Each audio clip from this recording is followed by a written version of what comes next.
Most people don't have a problem with awareness. They have a problem with actually doing something about it.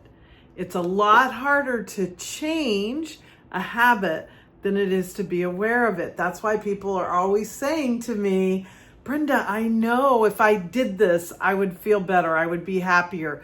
I know if I didn't do this, I would feel better. I would be happier. But I keep doing it or not doing it, right? That awareness isn't enough. It doesn't break the pattern. We keep doing it. We keep having those situations, those people, those circumstances show up in our lives over and over and over again.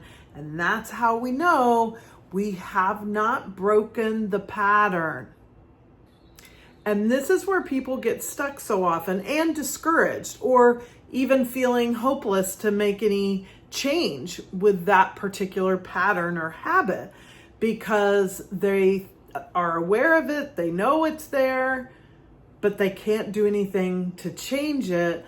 And so they just give up and figure, well, this is just the way it's going to be for me. No, it is totally normal. There's nothing wrong with you. That awareness is not enough.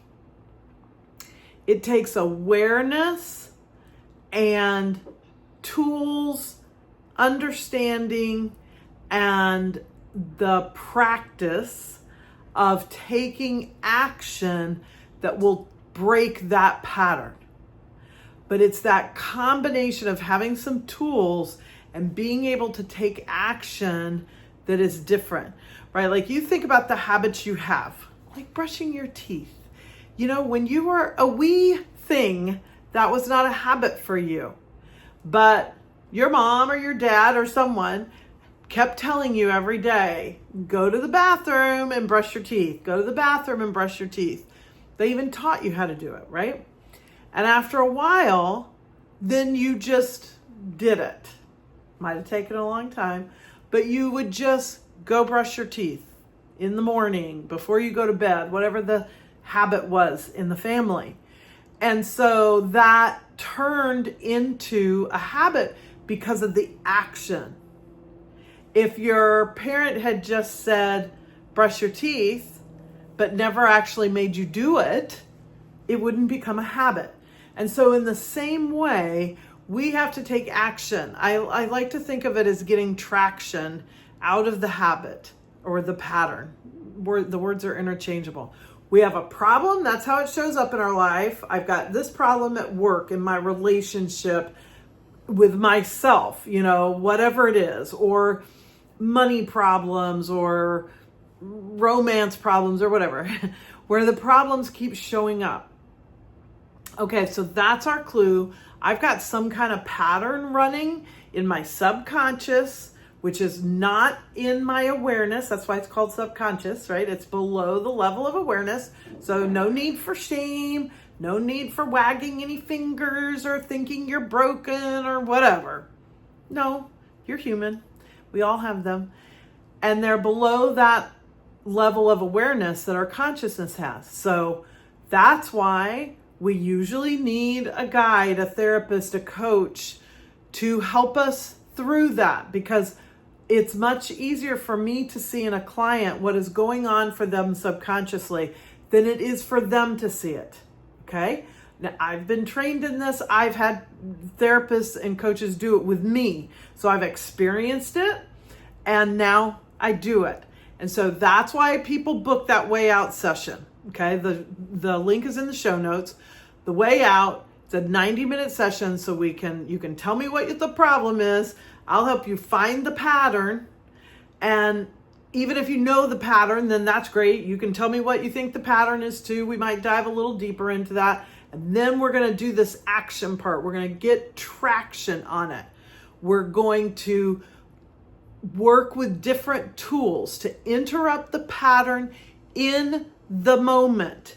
That's the key. We can start with doing it in hindsight. That's okay. That's better than not noticing it at all. But eventually you want to move up to, I'm doing it now and I realize I'm doing the pattern and I'm going to interrupt it and do something different. That's the traction. Interrupt it, do something different.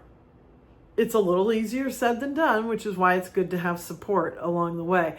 And I'm going to tell you a funny story about how I got caught in one of my patterns recently. But today, this is Cocktails and Coaching after all. So in addition to some coaching, we're going to make a cocktail. We're doing a lemon drop tonight. One of my favorite refreshing cocktails. I do 2 parts vodka. Again, you can do this as ounces, or you can multiply it, right? If you had a party, you could do 2 cups. It doesn't matter. 2 parts vodka, 1 lemon juice, 1 triple sec. Now you do want to use fresh lemon juice. Either squeeze it yourself or buy like the really good Santa Cruz lemon juice, not their lemonade, lemon juice that isn't sweetened, okay? So I've got my portions already pre-measured. Here's my lemon juice. I've got my simple syrup. You can buy simple syrup. I make mine. It's just equal parts of water and sugar, and you melt the sugar, heat it up to melt the sugar, and that's that.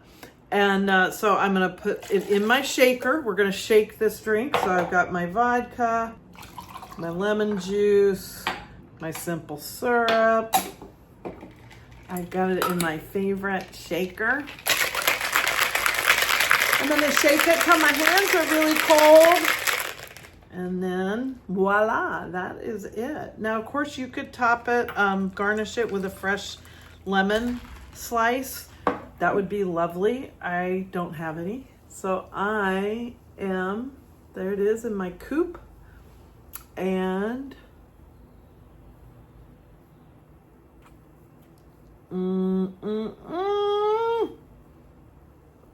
damn, that is good. All right, back to our pattern. Back to my story. So I lived in Playa del Carmen, Mexico for 6 months. And right before I came home, my youngest son and his girlfriend came to visit me for a couple days. So super excited. My kids coming to visit. We got all kinds of fun things planned. And we were walking back from the ferry terminal. We had gone to Cozumel for the day.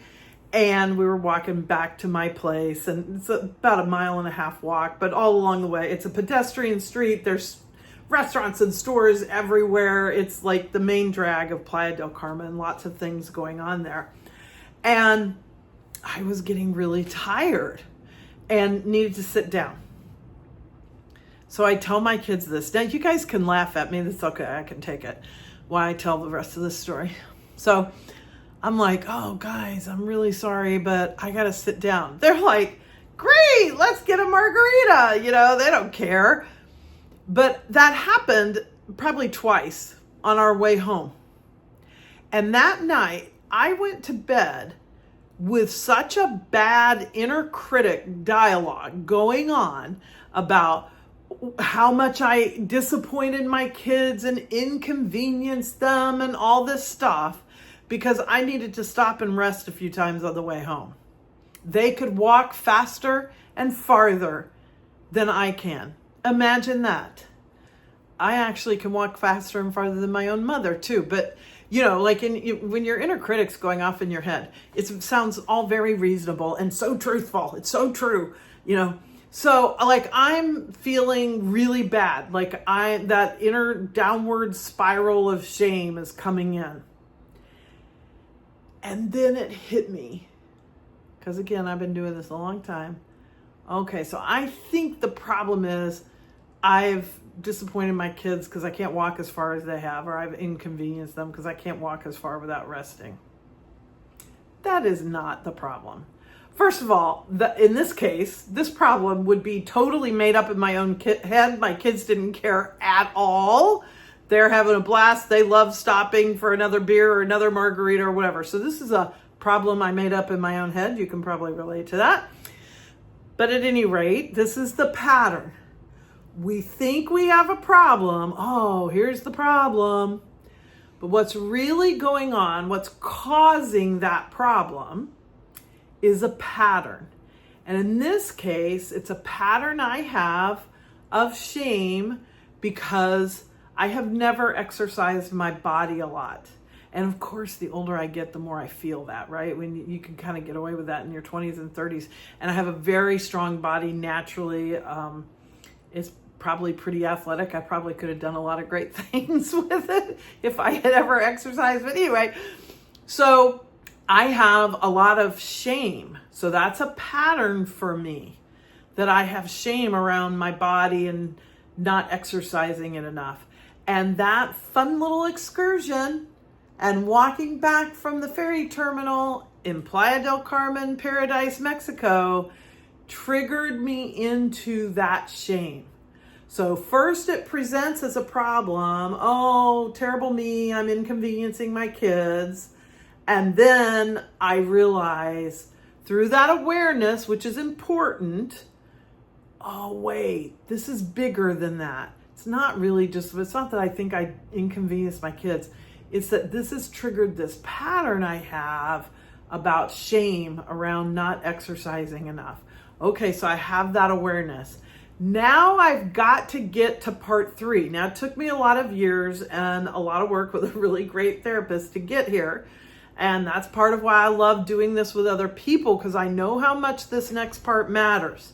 We've got to get to the traction piece where I do something different.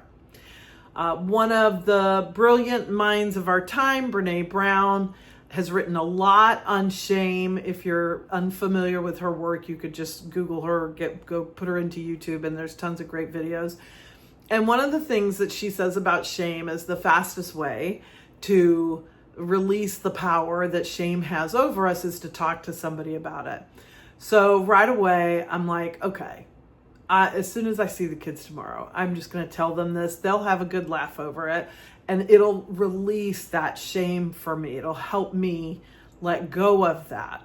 The next step was self-compassion. That's how I show up differently. Now, this is going to be different for everybody. It depends on your pattern. It depends on who you are, your personality, the things you've been through, the traumas you've experienced. What works on me might not work on you. So, I have a lot of tools in my toolbox, and we'll find in this way out session what works for you, because it doesn't matter if it worked for me or worked for somebody else. We got to figure out what works for you.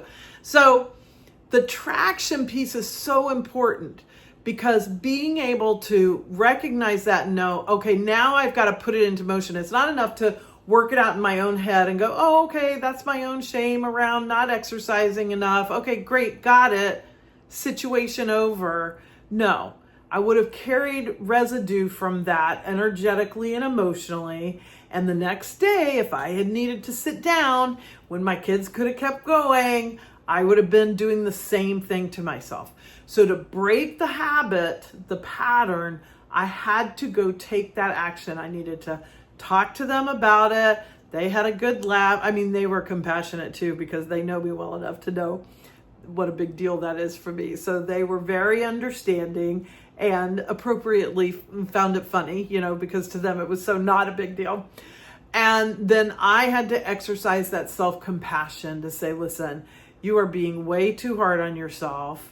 My body has served me beautifully. My body's been through a couple of pretty significant traumas, and there's residue from that. And I haven't tackled everything that comes up in my life yet, and so that's okay. I can do better with more exercise another day, but for today, I'm just going to let all that go and enjoy my kids. So that's what it looks like. Like, that's as sort of practical as it gets, right? Now, that's a small issue compared to some of the things. I've had to deal with patterns that kept me in abusive relationships. Those were way harder to break the pattern and get out of, okay?